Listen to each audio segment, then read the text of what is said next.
Welcome back to CFB Nation. I am your host, Nino Brown, and you already see I got my partner, Boomer, Jared Gray. He's filling in for our guy, D Now. Shout out D Now. Take a leave of absence, but he'll be back soon, sooner than you expect. Boomer, how we doing tonight, buddy? Man, I'm good. I've been kind of waiting on this one. It's funny because, you look at video and stuff like that, and you just want to compare them to one person, then your video hits you, you're like, man, but this cat. So, yeah, we'll people slept on them. They were sleeping. I think they might still be sleeping, but you might know us as the P2P squad. I got it on the shirt here. This is the revamped version. Devy Dollins is when you see us on the screen until Dino is back. We're going to get into this, Cal tight end, Jack Endries. I'm ready to get right into it. I just can't believe that people slept on him. Kid's a walk-on, like crazy. 6'4", 215 pounds, walk-on, former 3-star recruit in the 2022 class out of Danville, California. Went to Monte Vista High School. All right, he's a two-sport athlete. And as a high school, as a freshman, he batted .315 in 19 games. He had 17 hits and 8 RBIs, right? Now, at football, played both sides of the ball, tight end and DN. So we love that. He was Max Preps All-State as a tight end. He was All-Metro as a tight end. Now, in his class, okay, like I said, he was a walk-on. So I just kind of compare him guys that are close to him. He was, I think he was somewhere at about 55, I think he was in the class.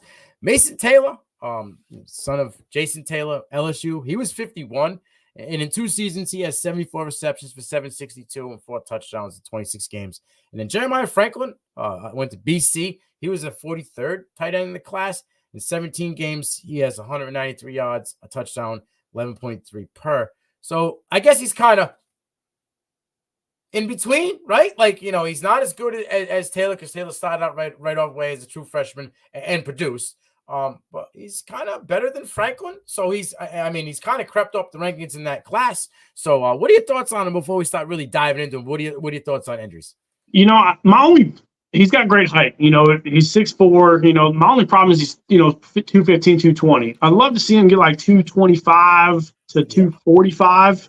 You brought up a few people, this and that, but someone who just like recently came to my mind that I think that we talked about him being a walk-on, and I know that he was, he was their guy for the Burlsworth Trophy.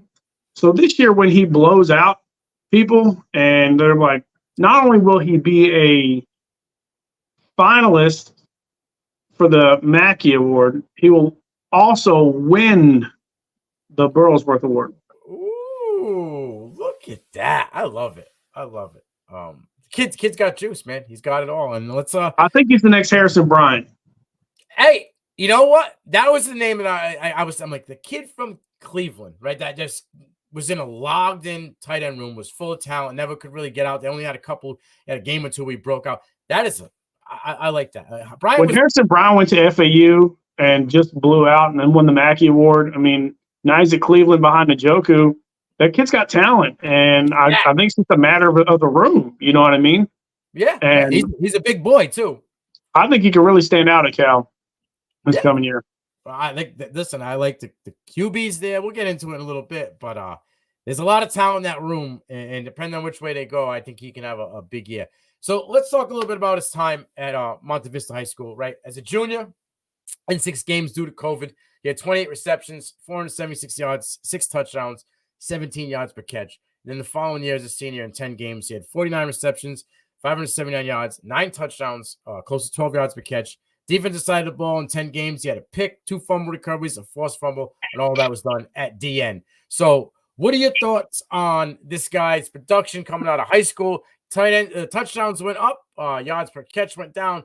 But like I said, he's an athlete. He can play on both sides of the ball. Obviously, he's only going to play tight end in Cal, but just the fact that he could play both sides of the ball. What are your thoughts? I think the big aspect of that, when you start to play both sides of the ball, you want to keep somebody fresh, and obviously, as good as a tight end as he is, and he stands out there, they weren't very strong on the defensive side of the ball, so they probably played him more than they wanted to, right? Because they're just not deep enough.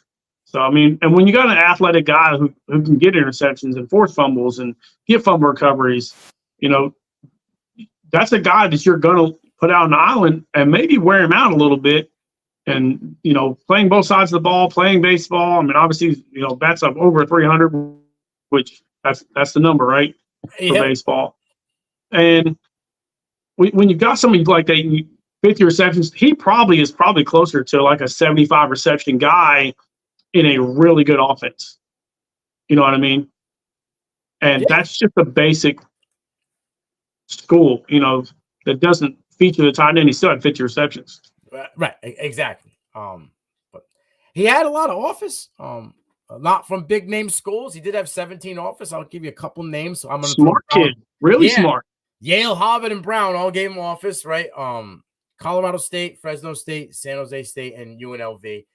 Ultimately, he chose Cal, which we're going to get into. Which, let's be real, Cal's one of the top engineering schools in the entire country, by the way. Fact, you got to have a good GPA and maintain that to keep a scholarship. I don't know if he's on scholarship now. I just know that he walked on. Probably after this season, they gave him a scholarship because the kid performed. But I don't think he's going to have any trouble keeping that scholarship with that, the way he's handled his grades. Listen, when I watch tape, boom, I'm going to put some points out there. You tell me if I was crazy or if you've seen some other stuff. I see an athlete, okay? I see a kid with good hands. He's shifty off the line and get open.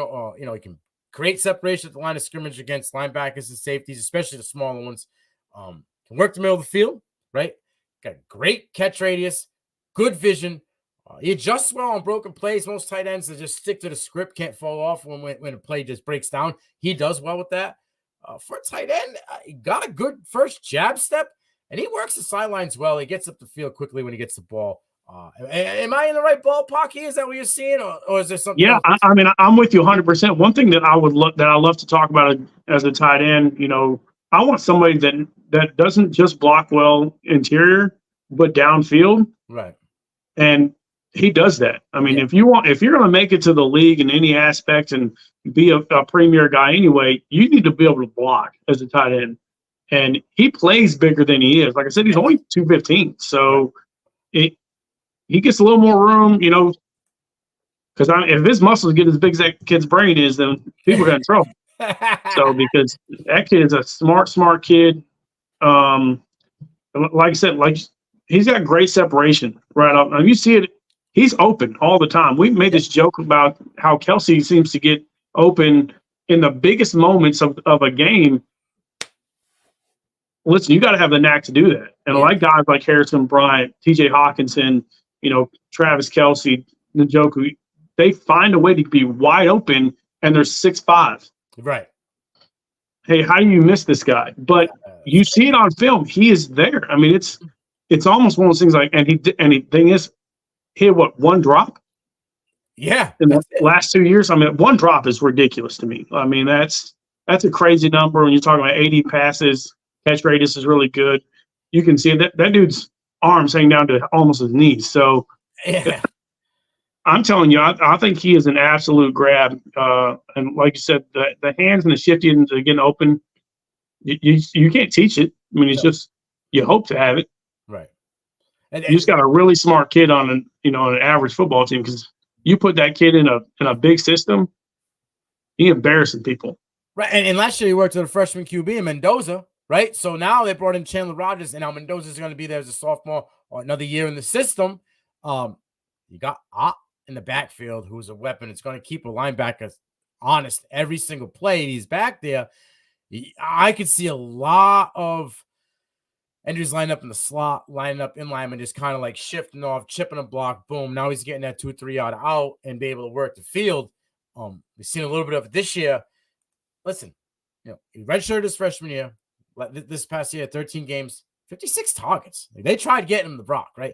35 receptions. He had over 400 yards. He had 2 touchdowns, close to 12 yards per catch, 147 yards after contact, 7 out of 15 in contested catches. He had 6 missed tackles forced. And like I said, I can see this number increasing. He was 52.4% in the slot, almost 30% in line. So like I said, he's able to chip, get off, and get loose and get open for his QB. Both of those quarterbacks are mobile. So that ability that he has is only a bonus for him. 0 sacks allowed in pass pro. He did have a couple pressures. I want to say it was like 8 or 9 pressures allowed, but he had 0 sacks. Okay, huge. In 3 weeks, that stuck out to me. Oregon State had a great defense, right? On all three phases of that defense, he had 4 receptions, 66 yards, a touchdown. He averaged 16.5 yards per catch in that game. That was week 6. Week 8 against USC, I know, Swiss cheese defense, but 7 receptions, 64 yards, 9.1 yards per catch. The good thing that USC did have, that secondary, those safeties were good. Bullock is a NFL caliber safety. He worked them all in that game. And then 2 weeks later against Washington State, 4 receptions, 44 yards, and a touchdown. Kid's got it. Got juice. Is able to do against team. I know Pac-12 defenses aren't that great. Oregon State was a good defense. What are your thoughts on those 3 games that I highlighted? Like I said, very, very good defense. The thing is you still got to catch the ball. Right.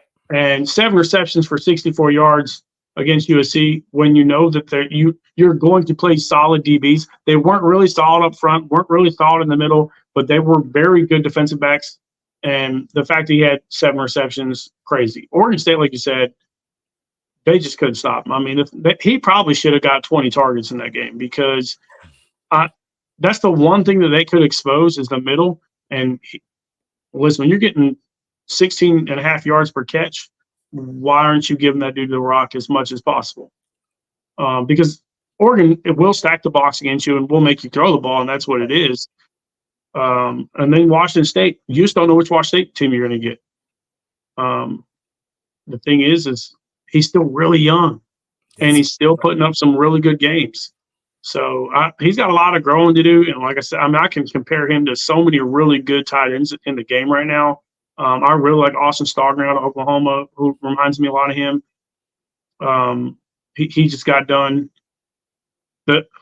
He has the ability to be, and like I said, was 55th in the class, right? But he might be one of the best guys in his class when it's all said and done. It wasn't a loaded class. Nope. I just don't know how I think it was just a matter of he wasn't really exposed, right? On tape. And when you're that smart and you're that into academics, you're not going to camps because he probably didn't go to a lot of camps. So still get 17 offers and big school offers, and big Ivy League schools too. Just tells you how there's a lot in the tank there. Oh yeah, I mean, you get a 3.8 GPA going on. You get most schools like Brown, Harvard, and Yale. Those are probably where he was targeted mostly. And then when Cal came in, they are a prestige school when it comes to academics. I mean, the kid was probably like, yeah, I'm all in. I'll walk on. I'd rather walk on there knowing that my football talent will be, put on a bigger stage than go to, use my brain at these schools. And I'm not going to get, the limelight in the football scheme. So I'm with it. A lot of comps for this guy that we can get to. It's just a lot of names. I'm going to give you a recent guy that I think he can kind of was in the Pac-12. Not last year, before. Luke Musgrave. Musgrave was a little bit better blocker, had a little bit more muscle to him. But Musgrave had health concerns, right? Where Endries kind of is a young kid, got that chip on his shoulder, doesn't have any health concerns. I think he can probably – I would like to see what his true weight is this year come in. I bet you add some muscle in the offseason. And then Hayden Hurst, okay? I feel like Hayden Hurst could be the ceiling for him. I know Hayden Hurst has been on multiple teams, but every team he's been on, he's produced, right? I don't know what the reason is why he can't get that extension at any of these teams, right? But Carolina, Cincinnati, wherever he's gone, he's produced and gotten it done. And I see that in his game, the way he's shifty over the middle, the way he can chip block and get off. I think it's kind of like a mirror game. What are your comps? What do you think? Again, so I look at him as more, like you said, that you worry about the injuries and stuff like that with those other players, but athletically, he's right there. That's why I look at him as he's more dependable. Right. You know what I mean? So with Jake Ferguson and Noah Fant, those guys on the right team with the right quarterback can show out. Now, I think Noah was a lot more athletic originally, especially for his size. He's 250 pounds. Right. You can see this kid's just athletic because he's athletic. I don't want to see him to get greater than 240, to be honest with you. I'd love to see him right around there, be a little more shifty. I don't want you to get too big. I want you to be able to shed blocks and keep your speed and stuff like that. That's why I think Jake Ferguson, who's still he's a bigger guy, 245 pounds. But man, he is always dependable. And that's where I think that he can be. He's so smart. He knows where to find the zone coverage. And I really think you can see a long career out of him if he decides to be there, depending on what he decides after college, because like we completely keep talking about it. He's a smart kid. Yeah, I mean, he's mentioned Ferguson, and he could kind of be like the guy that was there the year before that had success in Houston, and Schultz, right? Not that super fast guy, right? He's not super big, not super small. But he's got good hands, right? He can chip block and get off, and he's good in the pass pro. So he's got room to grow. I love it. I want to see what happens this year. I really think if Rodgers takes over the room, I think early and often this kid could be a safety blanket for him until he gets comfortable in that system and he could get peppered. And then, like we said, with being able to spread those linebackers and getting that first 15 yards open field, this could be a guy, right? Yeah, like I said, if he doubles his receptions this year, gets to 70 and hits 900 yards, he will win. He'll win the Mackey. I think if he gets to 800, even if he gets to 800 yards, he's going to be right there, and then he's going to be a top 5 tight end as a junior for the next year's class. Like, there's a chance that he could come out as a junior because he's. And I think as smart as he is, I wouldn't be surprised if he doesn't graduate. Exactly, he could probably be done with school going into his junior year. So yeah. That'll be an interesting to watch this next year. Like I said, he right now, I think that he's going to get 4 to 6 touchdowns. I think he gets to 50 plus receptions, and I think he wins the Burlsworth. I love it. You heard it here first. CFB Nation, Devy Downs, my guy Boomer coming with the hot takes. We'll be back again this week. We're going to be doing former TCU wide receiver, now Colorado, probably wide receiver 1 or 2. We'll have to see. And Cordell Russell. But my partner always closes out the same way. Take him away, Boom. Hey, until next week, let's go.